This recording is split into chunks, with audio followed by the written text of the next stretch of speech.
Dewa Medis Terkuat, Bab 553. Kedatangan kapal perang Lingu yang tiba-tiba membuat hati semua orang yang hadir bergetar dalam sekejap. Seluruh dunia diselimuti kepanikan. Tahukah kamu, bahkan sebelumnya, di antara kapal perang Lingu yang datang ke sini, yang paling banyak hanya setingkat 200.000 meter milik keluarga Wang. Namun kali ini, ada kapal tambahan kelas 600.000 meter. 600.000 meter. Apa konsepnya ini? Dibandingkan dengan istana abadi Wucheng yang paling bergengsi di Dakin, levelnya 3 kali lebih tinggi. Tepat 3 kali. Tanda seru. 3 kali. Aku takut orang yang datang kali ini tidak lagi sebanding dengan dewa. Faktanya adalah seperti yang mereka duga, ada banyak sekali guru yang turun dari langit, dan ada lebih dari 20 orang yang auranya tidak kurang dari dewa. Dan di atas kerumunan, seberkas cahaya keemasan membuat banyak orang merasa gugup. Saat ia menekan ke bawah, tekanan atmosfer tampaknya berangsur-angsur berkurang. Manusia biasa tidak mampu lagi menanggungnya. Banyak sekali orang yang pingsan di tempat, tidak mampu mengerahkan kekuatan mentalnya. Bahkan mereka yang sedikit terlatih pun tidak dapat menahannya dan jatuh berlutut. Satu persatu punggung mereka ditekuk. Bahkan makhluk-makhluk di atas alam dewa super seperti Dongfang Yaori, Ye Wuchen, Gongsun Wulei, DCB. Seluruh tubuhnya gemetar, berkeringat dingin, dan menggertakkan gigi. Hanya Dongfang Senjian, Namong Chenlong dan Suanyuan Sitian yang terkuat dan telah mencapai alam pembunuh dewa. Nyaris, aku masih bisa bertahan sedikit.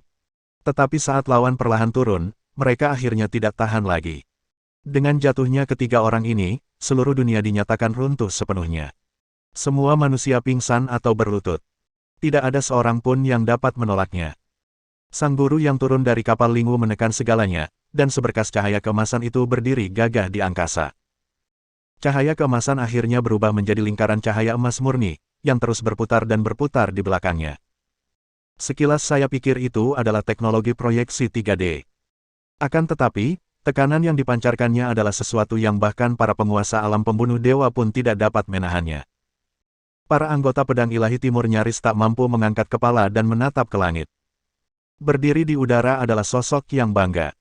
Wajahnya tegak dan tanpa cacat. Dia memiliki mata harimau dan alis yang tajam, matanya berkilauan dengan cemerlang, dan di antara alisnya, ada semburan tekanan.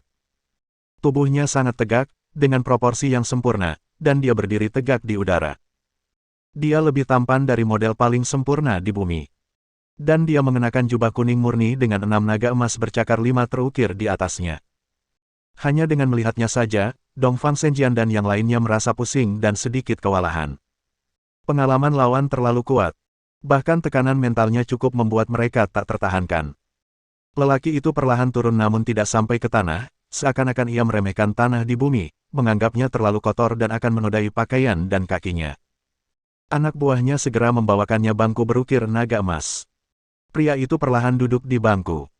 Dia melirik anak buahnya, yang langsung mengerti dan berkata dengan tatapan dingin dan sombong. Penduduk bumi yang rendah hati, orang yang berdiri di depan kalian saat ini adalah pangeran kedua dari dinasti Qin besar. Dia datang ke sini atas nama Kaisar Qin untuk menyelidiki kematian Wu Wanjun dan Wu Chengho dari dinasti Qin besar di bumi. Kalian semua yang mengetahui kebenaran harus melaporkannya semua, dan tidak seorang pun boleh merahasiakannya. Kalau tidak, jangan salahkan kami karena bersikap kasar. Hati semua orang bergetar. Benar saja, identitas pihak lain tidaklah sederhana. Pangeran kedua dinasti Qin. Menakutkan sekali. Tetapi tidak seorang pun mengatakan apa-apa lagi, karena mereka tidak ingin mengkhianati Xiao Chen. Sekalipun mereka tahu, Xiao Chen tidak akan kehilangan apapun dengan menceritakan masalah ini. Orang-orang terpenting Xiao Chen, istri dan putrinya, tetap di sisinya, jadi tidak perlu terlalu khawatir. Tetapi ini adalah bentuk kesetiaan dan kepercayaan. Bahkan jika mereka mati, mereka tidak akan pernah mengatakan sepatah kata pun tentang Xiao Chen. Melihat mereka tidak berbicara, sekilas niat membunuh terpancar di mata pangeran kedua. Bawahannya sekuat dewa dan tinggal bersamanya sepanjang hari, jadi wajar saja jika mereka dapat menangkap niat membunuhnya dengan mudah. Oleh karena itu, anak buahnya segera melangkah maju dan berkata, "Jika kamu tidak memberitahu kami, jangan salahkan kami karena bersikap kasar." Meski semua orang ketakutan, mereka tetap tidak mengatakan sepatah kata pun. Sekelompok orang buangan yang bodoh. Hanya sekelompok makhluk dari alam yang lebih rendah, apakah kalian benar-benar berpikir kalian bisa menyembunyikan ini dari kami? Setelah dia selesai berbicara, dia melambaikan tangannya dan meraih Namong Mingsing dari kerumunan dan memegangnya di tangannya. Melihat pemandangan ini, Namong Chenlong dan yang lainnya langsung menjadi marah. Apa yang ingin kamu lakukan? Dewa-dewa mencibir dan berkata, aku tahu bahwa bumi ini adalah alam yang lebih rendah. Tidak banyak guru. Hanya ada sekitar 100 guru di alam Dewa Super. Aku yakin aku bisa menemukan sesuatu. Setelah mengatakan itu, dia mengangkat Namong Mingsing tinggi-tinggi, mencibir pada Namong Chenlong, Namong Mingxuan dan yang lainnya, dan berkata, katakan padaku, apa yang terjadi?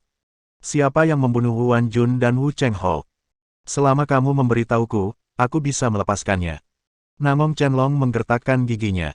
Jangan pernah berpikir tentang itu. Aku tidak akan memberitahumu apapun.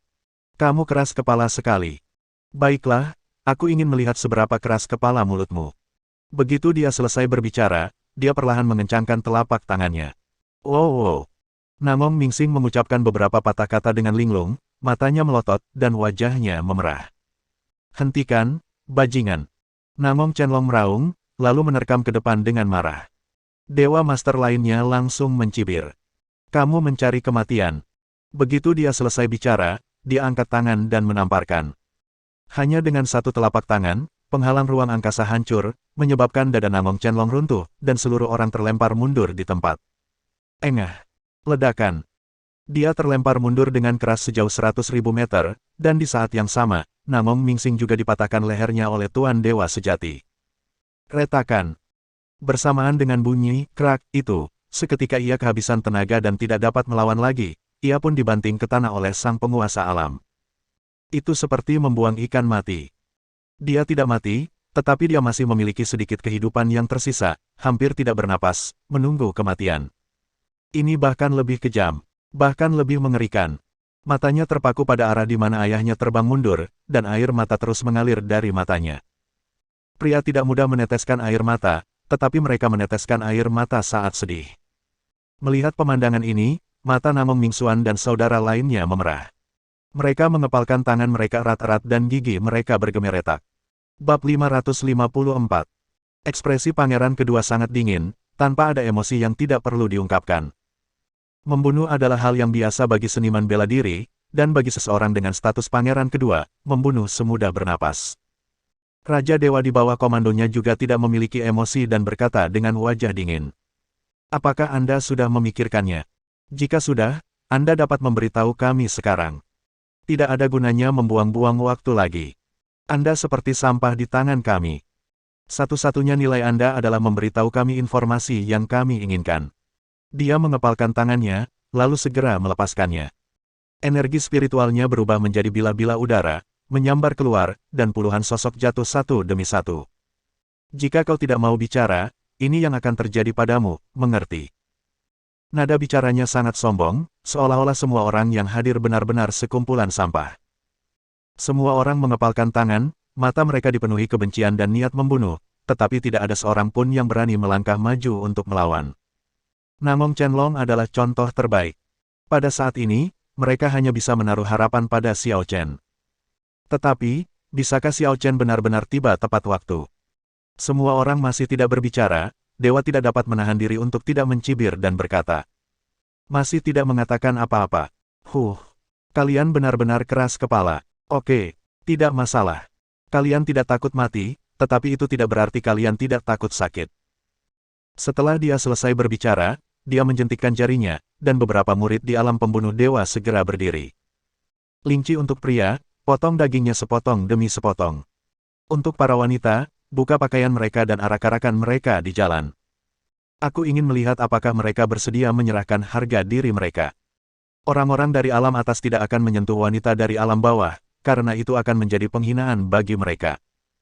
Bagi mereka, wanita dari alam baka tak lebih dari sekedar orang barbar yang tidak beradab. Namun, menggoda mereka tidak termasuk dalam kategori ini. Pedang Timur meraung. Apa kau masih manusia? Lagi pula, kau berasal dari bumi. Apa hakmu memperlakukan kami seperti ini? Kami semua dari bumi, kami semua orang Yan. Hanya karena kau mendirikan dinasti baru, apa kau pikir kau bisa menindas kami seperti ini?